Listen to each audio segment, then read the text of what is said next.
स्वर्ग का हकदार कौन। मरने के बाद स्वर्ग के द्वार पर 4 व्यक्ति खड़े थे। इन 4 व्यक्तियों में पहला राजा था, दूसरा एक बिजनेसमैन था, तीसरा पंडित था और चौथा एक आम आदमी मजदूर था।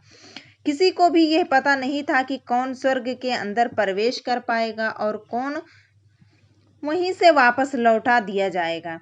सब स्वर्ग का दरवाजा खुलने की राह देख रहे थे और आपस में बातें कर रहे थे। जैसे कि राजा को मरने से पहले से ही आदत थी, उसने अपनी बात सबसे पहले बताई। राजा ने कहा, मैं बहुत प्रख्यात राजा हूँ।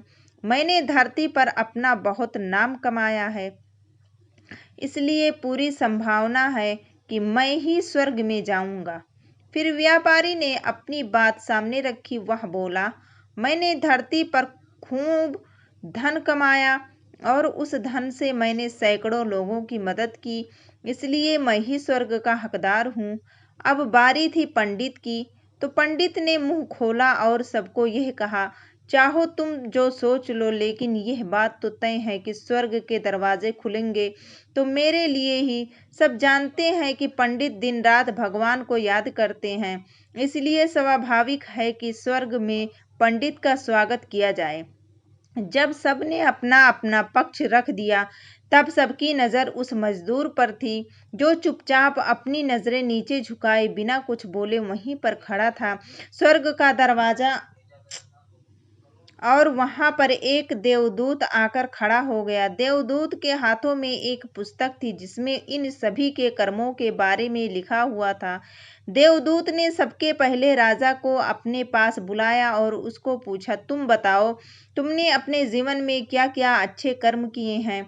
मैं उन्हें इस पुस्तक में देखकर फैसला करूंगा कि तुम्हें अंदर आने देना है या नहीं।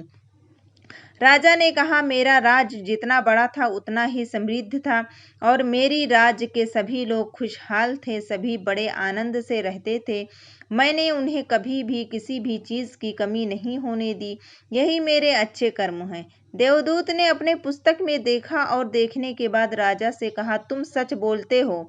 तुमने अपने राज्य की प्रजा को बहुत सुखी रखा था, लेकिन तुमने अपने राज्य की सीमा बढ़ाने के लिए जितने युद्ध किए थे, उन युद्ध की वजह से हजारों सैनिकों ने अपनी जान गंवा दी थी। उन हजारों सैनिकों के परिवार के दुख का कारण तुम बने थे, इसलिए तुम स्वर्ग में नहीं जा सकते। अब बारी थी व्यापारी की।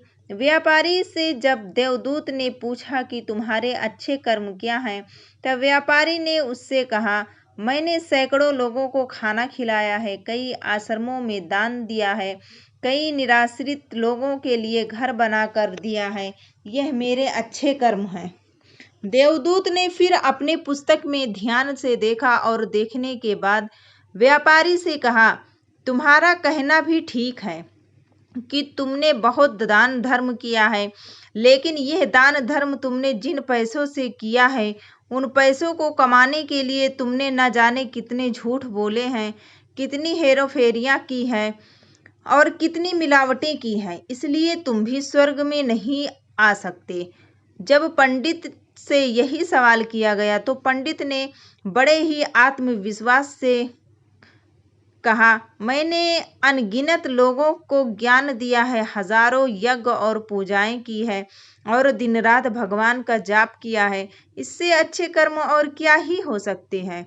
देवदूत ने अपनी पुस्तक के अंदर झांक कर देखा और पंडित से कहा, आपने जितने भी लोगों को भी जो ज्ञान दिया है, उन बातों पर खुद कभी अमल नहीं किया।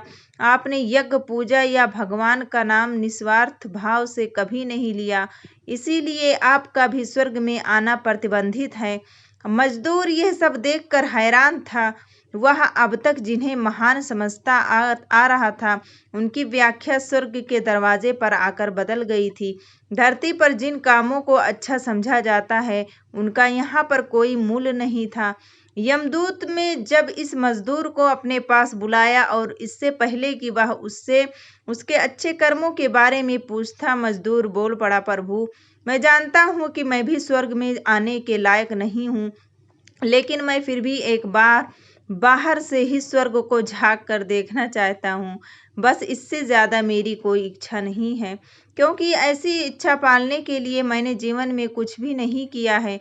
मैं पूरा दिन मेहनत करता था, जो भी पैसे कमाता था उन्हें अपने परिवार के पालन-पोषण में खर्च कर देता। इसीलिए दान धर्म के लिए कुछ बचता ही नहीं। लोगों की भला मैं क्या सेवा करता, क्योंकि काम के बाद जो थोड़ा-सा समय मिलता उसको अपनी ही बूढ़ी माँ-बाप की सेवा में बिता देता। और यहाँ सब करने के बाद मैं कभी-कभी मंदिर भी चला जाता और भगवान से जैसा भी मुझे दिया है उस जीवन के लिए धन्यवाद कहता।